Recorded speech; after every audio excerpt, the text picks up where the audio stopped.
Secretary of the National Security and Defense Council, Rustam Umarov, proposed that the Russian side hold a new meeting of representatives in Turkey. The aim of the meeting is clear to us: the return of prisoners, the return of children who were abducted by Russia, and the preparation of a meeting of leaders.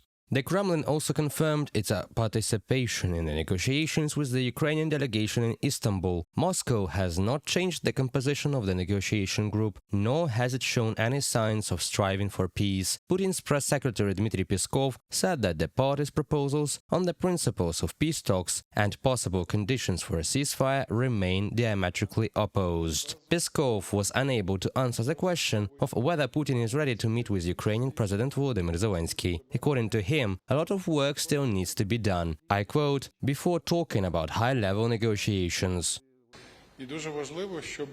It is very important that these meetings be substantive, that the other side has a mandate to discuss those very main issues: ending the war, achieving a truce. We do not see this yet, so one of the proposals was that we could really discuss such strategic issues, hold a meeting at the level of Zelensky, Putin. With the participation, this would be very good, of President Trump, the leaders of Europe, President Erdogan.